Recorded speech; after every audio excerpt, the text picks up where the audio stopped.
Okay, if folks would like to get seated, we're going to have our, we saved the best for last perhaps. I'd like to welcome everybody back. This is the last presentation in the symposium for Whalefest Monterey, put on by the Old Fisherman's Wharf Association. And again, many thanks to Monterey Bay Aquarium for the use of this room for the symposium. This last presentation will be about the return of the Western Flyer, and this is the historic Western Flyer that Bob was talking about earlier. This is not the Western Flyer Mabari. This is it. This is very exciting, and here to present it is Dr. William Gilly, who is a researcher at Hopkins Marine Station at Stanford University, and we'd like to thank him for coming and sharing some exciting news with us. Well, thanks. I'm not sure I've ever given a talk where I didn't mention squid, so I have to mention it at the outset, just in honor of Tim, if nothing else. But most of my research for my career has been on squid in one form or another. So anything you can think about squid, from behavior to development to ecology to physiology to fisheries, we've worked on at some point or another. But I'm not going to talk about that today. So we'll talk about the Western Flyer, the Western Flyer Foundation, and what we're trying to do with the ship in Monterey.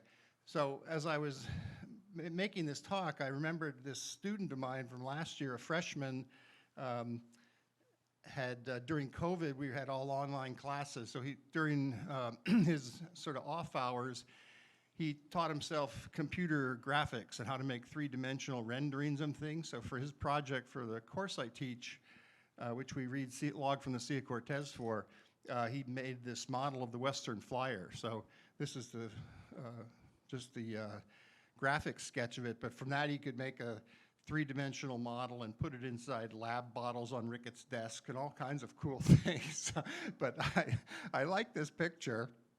And then as I read the title, Return of the Western Flyer, I thought, wow, looks like a zombie talk or something like that. And I realized that, oh yeah, the zombie sails again would really be a more appropriate title for this talk, and I think you'll see why as we get into it. So the product of the 1940 Sea of Cortez expedition of Steinbeck and Ricketts was this book, Sea of Cortez, a leisurely journal of travel and research. And I'm not going to talk a lot about it, a little bit, and on the right's a map of the Gulf of California, the Sea of Cortez. So the talk is going to cover these things shown on the roadmap. First, a little bit of background about Ricketts and Steinbeck and what their philosophies were that they developed together, how it influenced not only their literature, but how we today view the world, and certainly how the Western Flyer views it. A little bit about the 1940 Sea of Cortez expedition, what they learned. And then something about the Western Flyer itself, what happened to it and what's happening now to it, how we were trying to renew it, and then finally what the Western Flyer Foundation wants to do in Monterey and what we're already doing.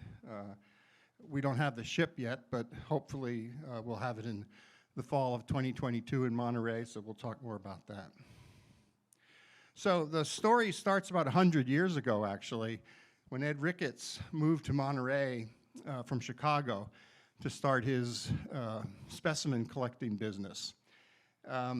And 7 years after that, John and Carol Steinbeck moved to Pacific Grove. So they met and became really close friends, especially, well, all three of them were very close, developed a lot of intellectual ideas together, read Robinson Jeffers' poetry together, which influenced them all pretty deeply. And this is, of course, Ed Ricketts' lab on Cannery Row, Pacific Biological Laboratories, which is still there, of course, and you can go visit it. It's owned by the city, and that's him in the basement pickling animals for sale around the country to schools and probably other museums, things like that. But he was more than just a collector of these animals. He, in the course of collecting them, he became a really close observer of the animals and where they lived. Now, you might say, well, you have to know where the animals live if you're going to collect these for your living. And of course, that's true. But I think in the course of that, those collections for his living, he was never a very good businessman, actually. He was a much better thinker than a businessman. So he started looking at the intertidal zone where these animals lived.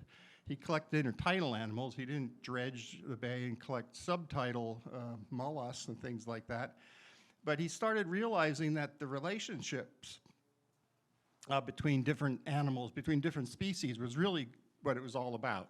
That it wasn't just the details of an individual species, but that the interrelation is the keynote of modern holistic thinking, wherein the whole consists of the animal or community in its environment, the notion of relation being significant. So for him, the relationships between animals and species, how they operated as a community, became the paramount thing, and which really drove him.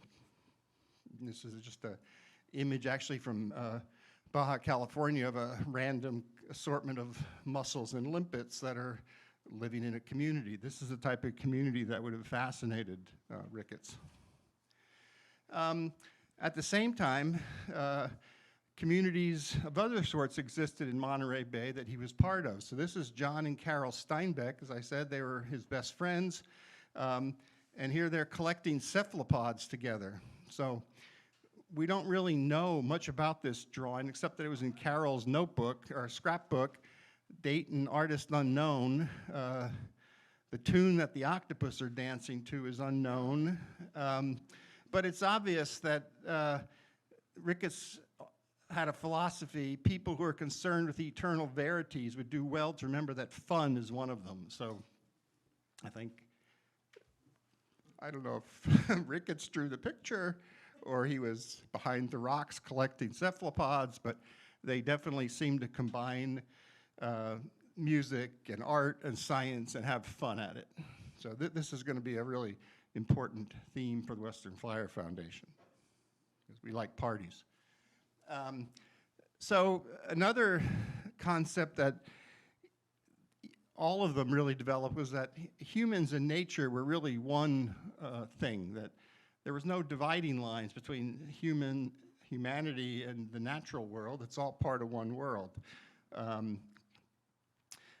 So this is a quote from Steinbeck in a letter while he was writing, or I guess shortly after he wrote his first novel, To a God Unknown.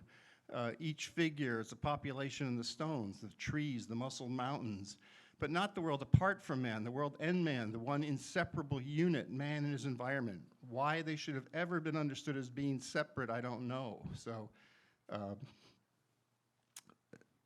for him, this unity between man and nature was really important, and it influenced his literature and his philosophy, and it spilled over into Ricketts as well, and who knows which direction these philosophies really went.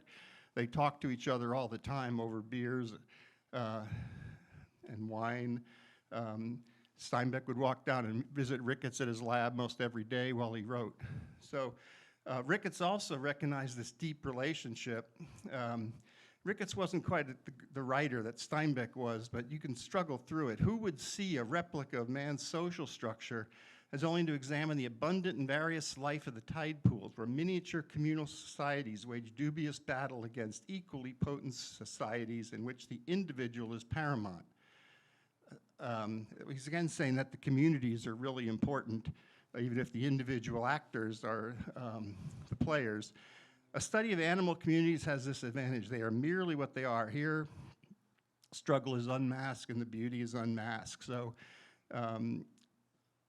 he can look at animal communities and see truth and how they operate without the subterfuge of humans getting in the way and hiding things. And this was important to him.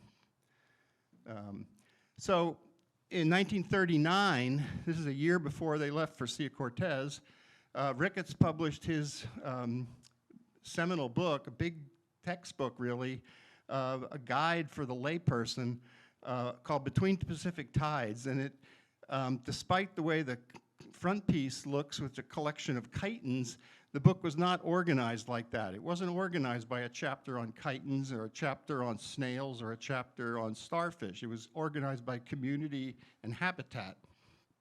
So it would have a chapter on the high rocky intertidal, another on the middle rocky intertidal, another on the low rocky intertidal, sand flats, Elkhorn Slough mud flats, wharf pilings, things like that. And he would talk about each of those environments and what animals you would expect to see there as a visitor to the seashore.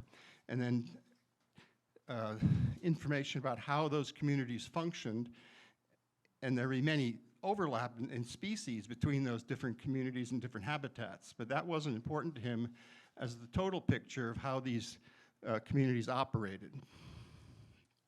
So that was also the year Steinbeck wrote The Grapes of Wrath, which I would argue is also about the same subject. So it's about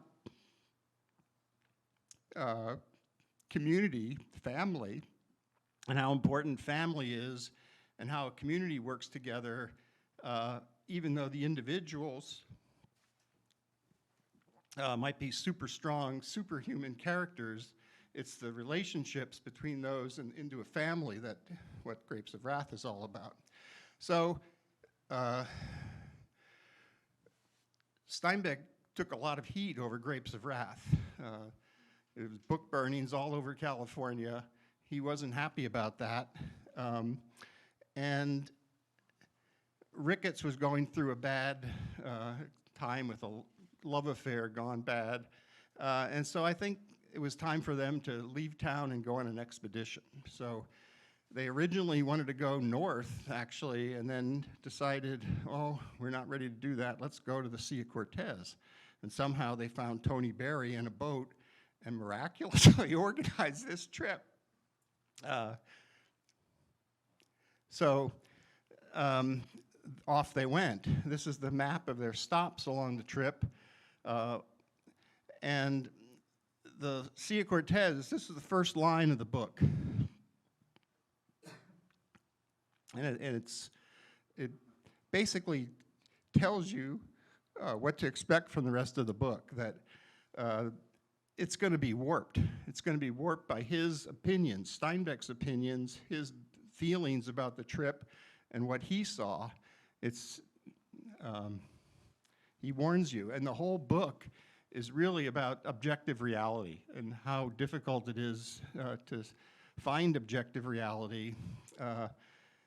And as Melville said, and this would be, in relation to the map, it's true places are never on any map.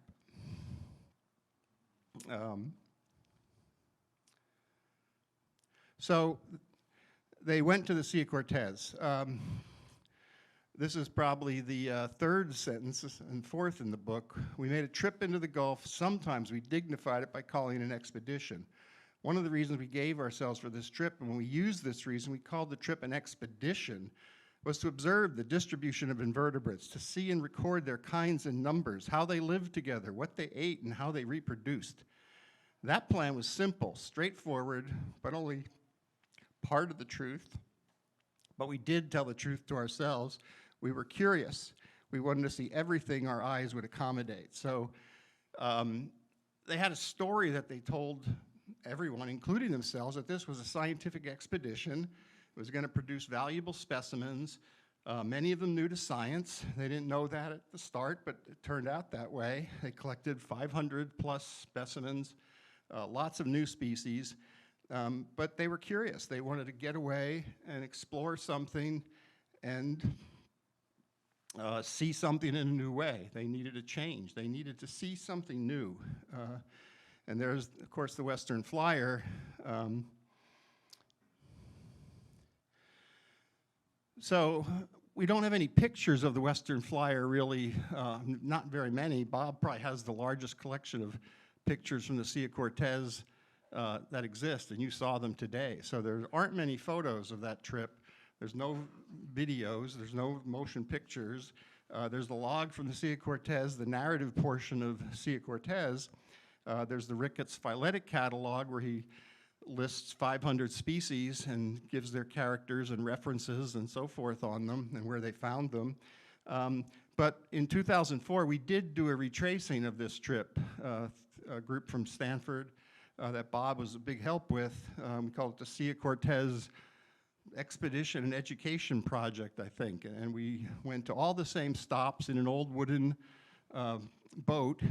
Looked much like the Western Flyer, much poorer shape than when we used it than when Steinbeck would have taken the Tony Berry's ship.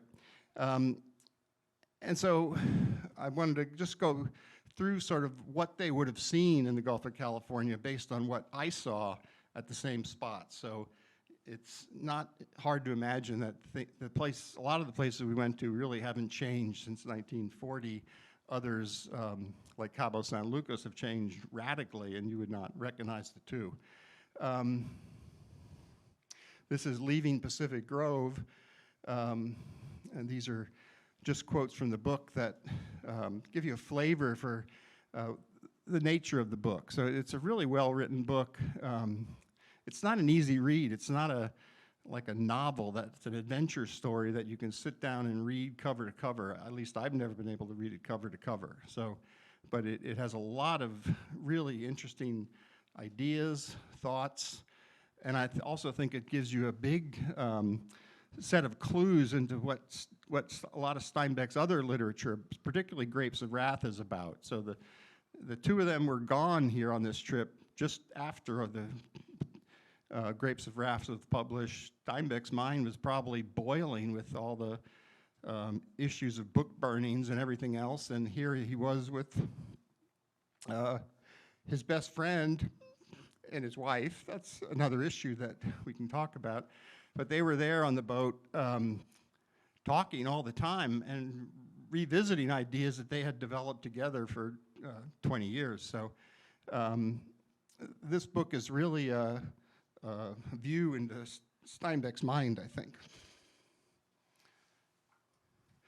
So here's an example. This is San Francisquito. It's about halfway down the peninsula on the Gulf, on the Sea Cortez. That white ship there is not the Western Flyer. That's the Gus D. That's the ship we took. And it wasn't a purse seiner. It was set up as a shrimp trawler, but it was wood. It leaked. Doesn't look dissimilar to the Western Flyer. It was a little bit smaller, not too much smaller. We had a little white boat going across the bay there that we got across with a cantankerous outboard motor, just like the Sea Cow that they used on the Baby Flyer to go back and forth from the ship to the shore. That was our little fiberglass boat, but so we basically did the same thing, loaded a dangerously large number of people into a very small boat and tried to make landing on rocky places where it was often wave crashing. So,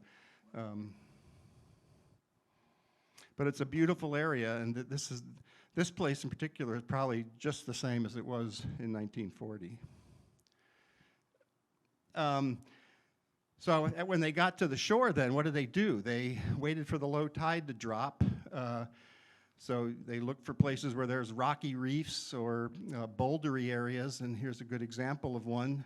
You can see the black stuff is a recently wet zone where the barnacles would be, and the water's going down, and then down below we're down crawling around, wishing we had one of Corey Garza's drones to help, because I can tell you crawling around on the rocks in Baja for 6 weeks, counting barnacles gets old. It's hard work and painful. But that's what we did. And they of course, didn't do that. They just walked around looking, collecting as fast as they could, putting things on the boat, preserving them, bringing them back to Monterey. So we didn't really do much of that. We collected a few things, preserved them, and we had to deposit everything with Mexican collections because today you can't go into another country and collect animals and bring them back to the US without a lot of State Department assistance. But that's what it looked like, and that's what it would look like for them. And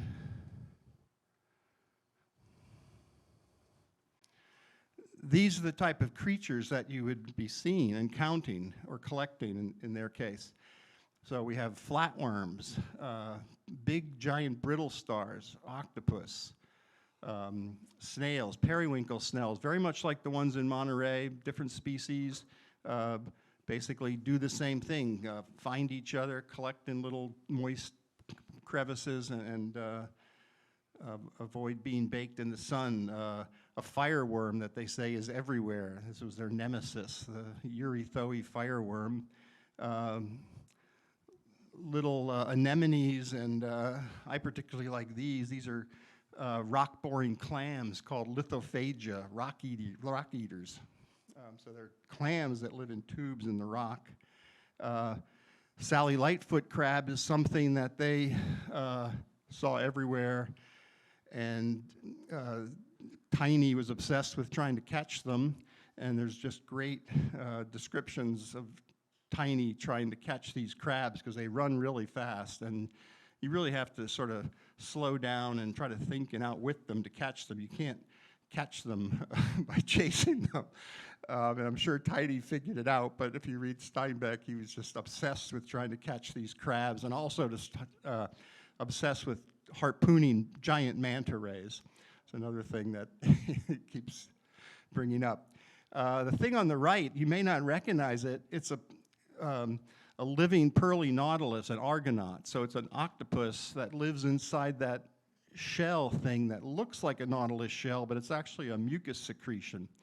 It's the female. That particular one had a full brood of eggs that she was carrying around. And she died. The eggs hatched, and in the shell, we found a little worm-like thing, which turned out to be the hectocotylus of the male. It's a specialized arm for transferring sperm from the male to the female. The male's a little pygmy that lives inside the shell with the female. And I guess at some point he outlives his usefulness because the only thing that's left behind is the spermatophore sac and the hectocotylus, so she can inseminate herself. So I would call that a rarity, for me anyway. But to them, these were the common things that they looked at, and that's what they really were after. They were after the common things that formed communities. They weren't there to collect rare things like a lot of collections are. So this is an important point. And so after collecting every day, they'd go back to the boat, preserve the things, put everything away, get ready to go to the next place the next day. Ran from collecting station to new collecting station. When night came, anchor dropped, quiet came on boat. And after that, we talked, speculated, talked, drank beer. So this is what they did for 4 weeks, 5 weeks. This is Carol, and we think it's Edricks. Susan's not 100% convinced. This is not Steinbeck, and we don't know who that is. Maybe Bob recognizes the suspenders. I don't know. Yeah. Tony. Oh, okay. The waistline looks right for Tony. Yeah. Yeah. Anyway, that's what they did on the boat. And we did a lot of that too. And so I think a lot of the philosophy that comes out in this boat, whether they really actually talked about all these things on the boat or whether they talked about them in the 20 years before that, one can't really tell. But it's written in a way that really reveals a lot about how they thought about the world. And they had some really interesting thoughts on the world. So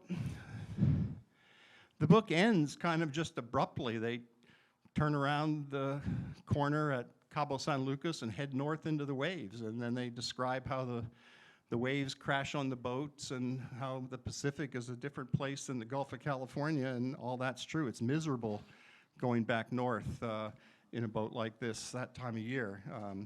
It's the only time on the whole trip that I wore a life jacket because we were trying to clean off nets and things, and the back of our boat had no protection. It was just an open slide into the water, and so that was the only time I put a life jacket on, actually. But I like this top quote. This trip had dimension and tone. This is at the very end of the book. It was this thing whose boundaries seep through itself and beyond into some time and space that was more than all the Gulf and more than all our lives. our fingers turned over the stones, and we saw life that was like our life. So again, you're brought back to the man, humanity, and natural world of being one, and how this trip to the Gulf really got them to see life in a new way, I think. So the seeing things in a new way, I think, is something that kept going after they got back. This is a revision of the introduction, a foreword to Between Pacific Tides, to the second edition in 1948. And so Steinbeck now says, this book of Ricketts and Calvin is designed more to stir curiosity than to answer questions. It says, in effect, look at the animals. This is what we seem to know about them, but the knowledge is not final. And any clear eye with sharp intelligence may see something that we have never seen. And then he goes on in another passage to talk about how discovery is like looking through a peephole and seeing things in a new way, and the scientist then, sticks his neck out and tries to describe something he's seen in a new way, and how there's resistance to that from the scientific community. But sooner or later, if it's true, others will come join him, and now there's a new canon to follow. So, which a philosopher named Thomas Kuhn got very famous for, not too many years after that, for writing a book called Structure of Scientific Revolutions, which was exactly the same thesis. So these guys were really ahead of their time in thinking about some of these philosophical issues about science and seeing and discovery in nature. So I think these are the lessons that they taught us, that we have tried to use in formulating what we'd like to do with the Western Flyer Society. So humanity is an inseparable part of nature. Relationships and communities are more important than details about individual species, and common species may be more interesting than rare ones. So this point's made both in Between Pacific Tides, and one could say about Grapes of Wrath as well. Deep understanding starts with curiosity and follows long, careful observation and leads to seeing things in a new way. And finally, science, art, and literature can be combined, and that can be fun. So think the Collecting Octopus Day. So they came back personally enriched, saw the world in a new way. What happened to the Western Flyer? So that was it. This is when it was built. This is before it went to the Sea of Cortez, I think, right, Bob? Yeah. That's the same picture Bob showed, I think. And it went into a long history of fishing and doing some government surveys up the coast in California, up into as far as Alaska. And in 2012, it had sort of been retired to Anacortes, Washington, in need of pretty bad repair, and it sank. Now, these dates may not be exactly right, so you can correct me, but it sank sometime around 2012, and then it sank again a year later or so. So finally, it was pulled out as a hazard to navigation and put on dry docks somewhere up in the Pacific Northwest, and that's what it looked like. It had been since named the Gemini. Bob had played a very important part in tracking it down, actually, so people rediscovered what it was by its radio call signs, which he realized didn't change. So that was a big deal. And then what happened to it after that?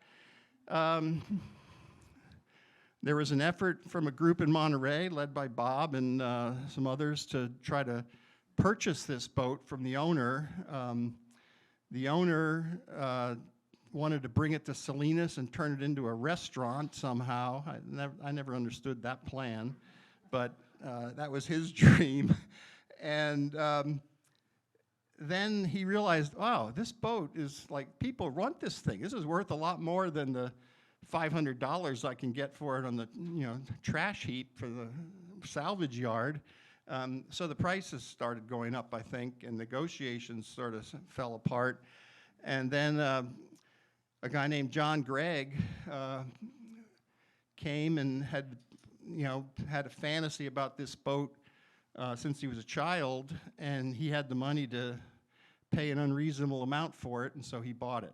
So after that, that's about when I met John. That was about 2015, and so we started something called the Western Flyer Foundation, which is what I want to talk about now for the rest of the talk.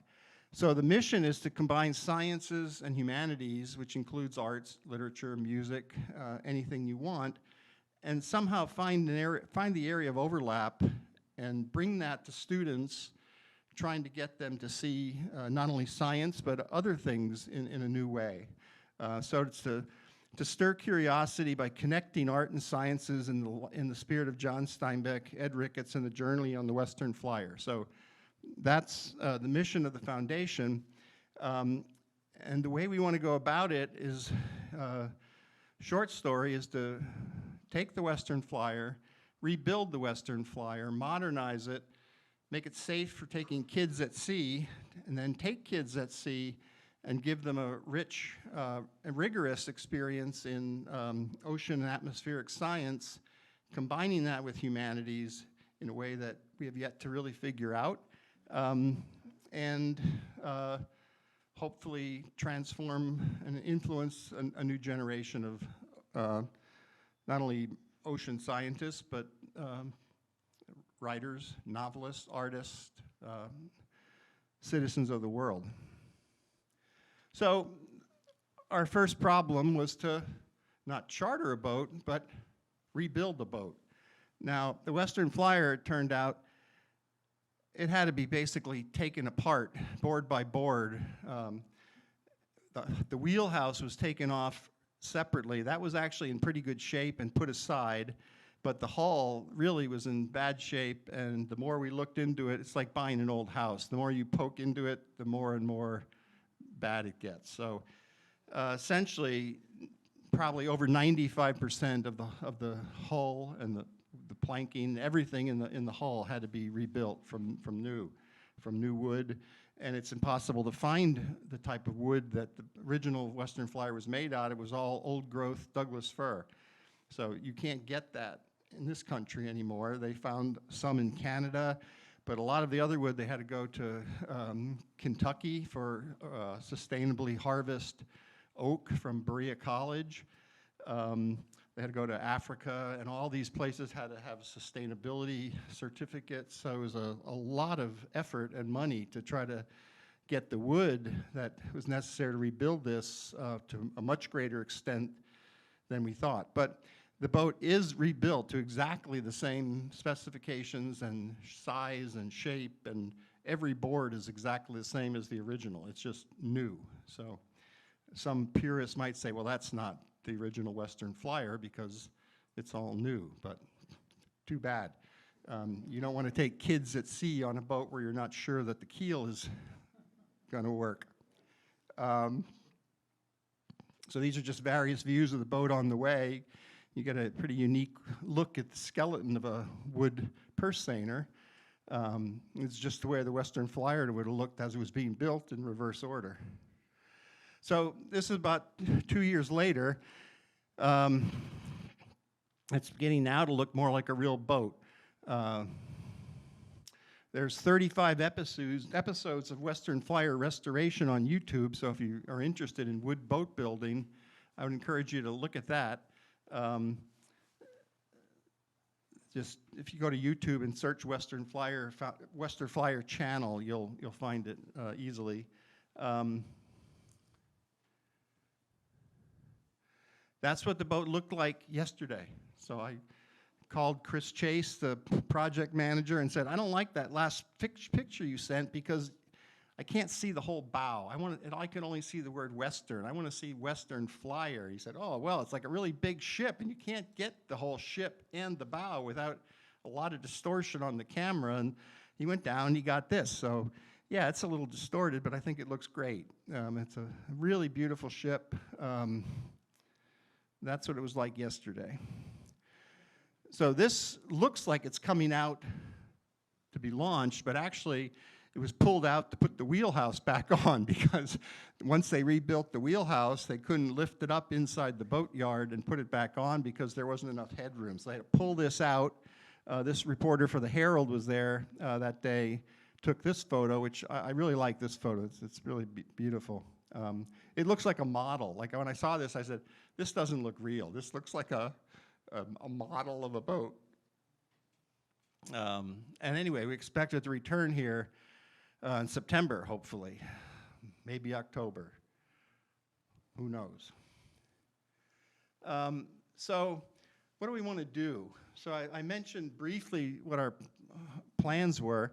So we really want to have these education programs in Monterey Bay for this region, schools in this region, sort of for about half the year, say September through March.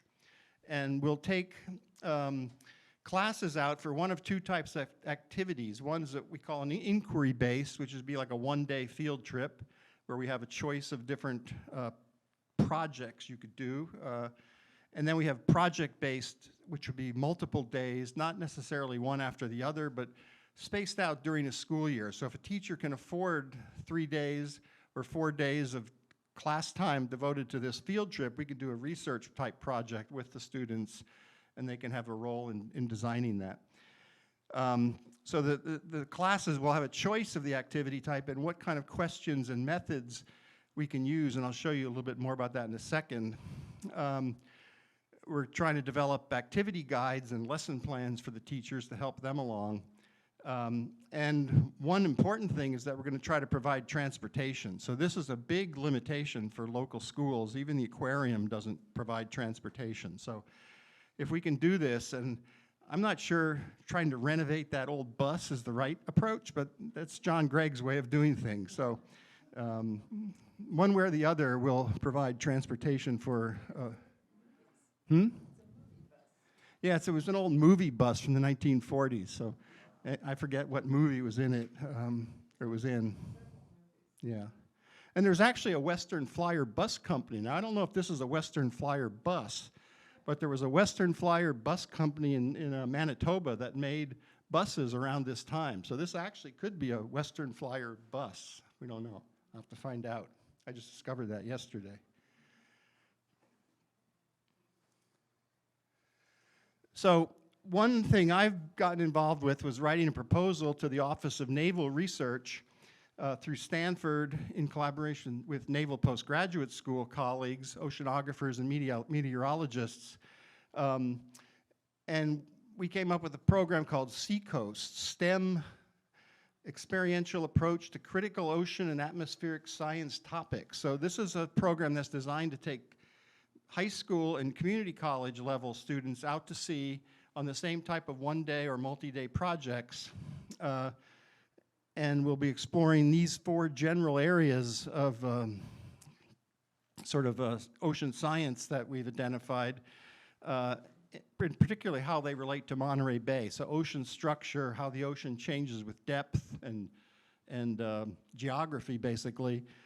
Impacts of living organisms on the ocean. Now that may sound strange, but if you think about it, living things in the ocean really control a lot of the ocean chemistry and function of the ocean, not necessarily the other way around. Impacts of atmosphere processes on the ocean, coastal fog, think about things like that and how they relate to agriculture.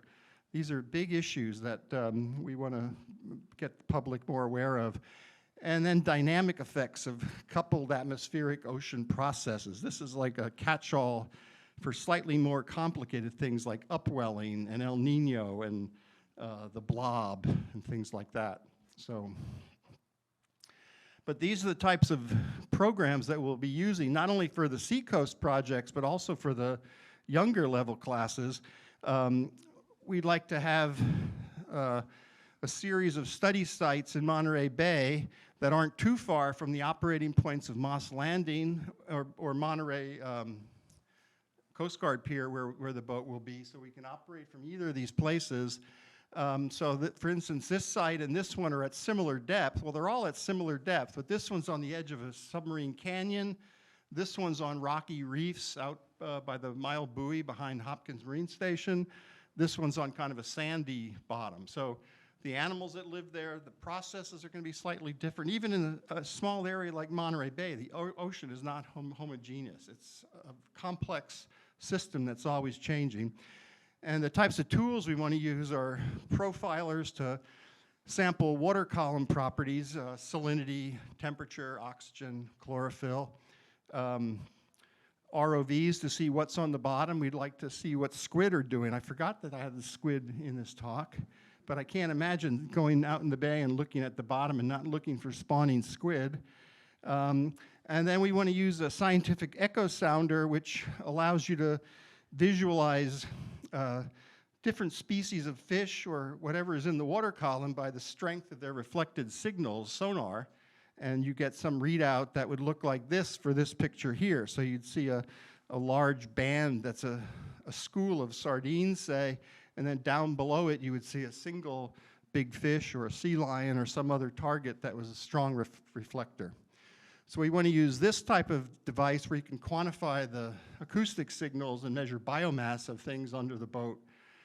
And for all the different approaches, monitor and archive these data to have a long-term set of measurements in Monterey Bay at these sites where we can go back over and over to the same place for a long time. Because that's how you really learn what the ocean's doing. It's very hard from just making a snapshot or comparing 1940 intertidal in Baja to 2004.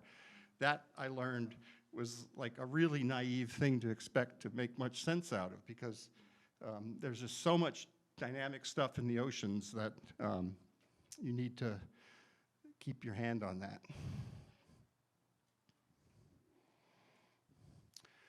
So what are we doing now? So we have already started some education programs that don't require a boat.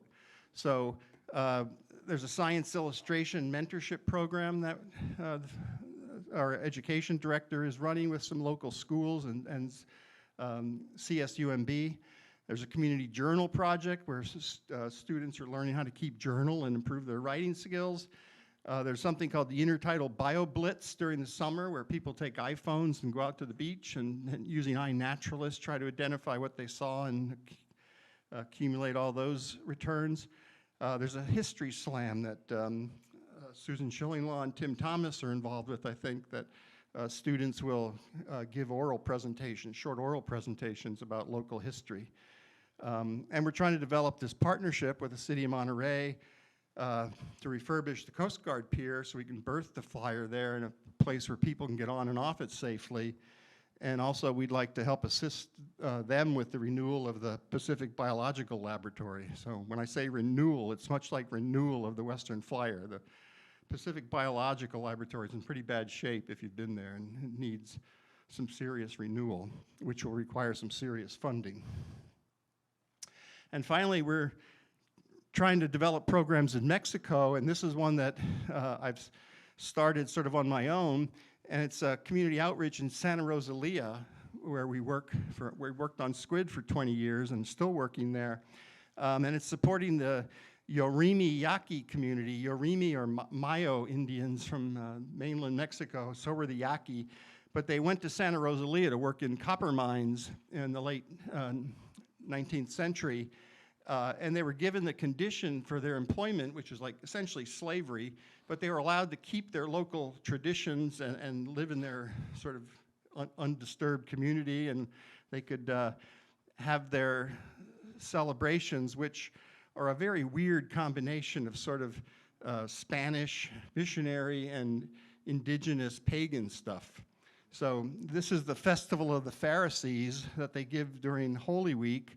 I don't really understand all of it yet, but I'd like to see it myself. But the Pharisees basically somehow go around and oppose Christ, and then they repent and they burn their masks and their clothes at the end of the ceremony, and this is a devil that comes and tries to get them going again. And then they have indigenous dances with deer heads and goat skin masks that people dance to sort of spring rejuvenation type thing. So as I say, it's a weird festival that I think unless you're part of this culture, you don't really understand, but it's important to them, so we've tried to provide them with some financial support.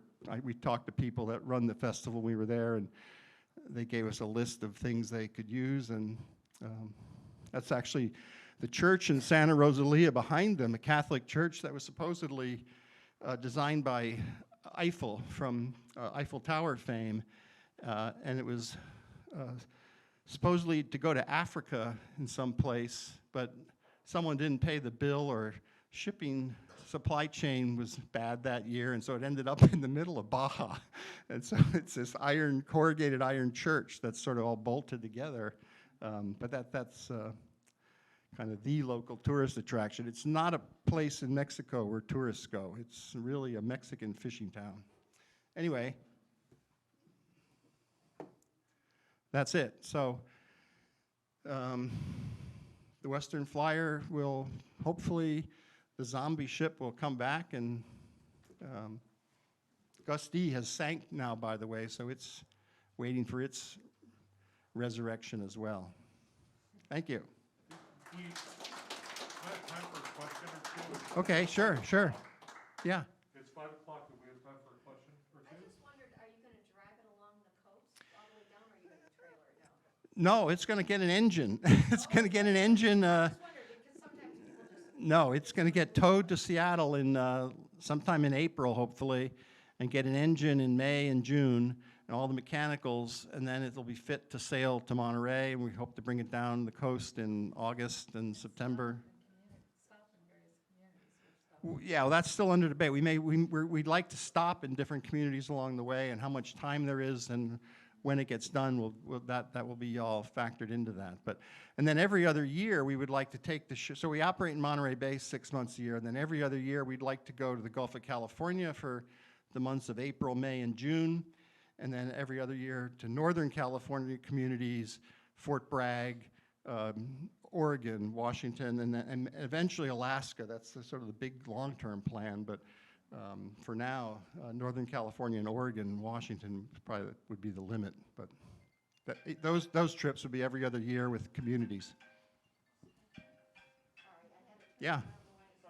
You showed the map, and they came down around the Cape, and then they made lots of stops on the Gulf of California side. Yep. Well, why weren't there stops on the Pacific side? They did not stop on the Pacific side at all. That's a great question. We did in 2004. So we stopped at 4 or 5 stops on the Pacific coast. One reason is that the Pacific coast there's not that much rocky intertidal. It's mostly sandy beaches. So there are a few rocky places that are really, really interesting, but that takes another week of time. And they had 6 weeks, I think, which included a week to get there, 4 weeks in the Gulf, and a week to get back. So we were there for we were gone for 8 weeks total, and that included the stops on the Pacific and then more stops in the Gulf that they didn't go to that I think were really worth visiting. One more time. Yeah. One more question. Okay. Well, thank you. All right. Well, thank you so much. Thank you for all you're doing. You and the entire board, so thank you. All right, so that concludes this symposium and Whalefest. Thank you so much for coming. Many thanks to our sponsors, to Monterey Bay Aquarium, to the members of the Wharf Association. Thank you for coming.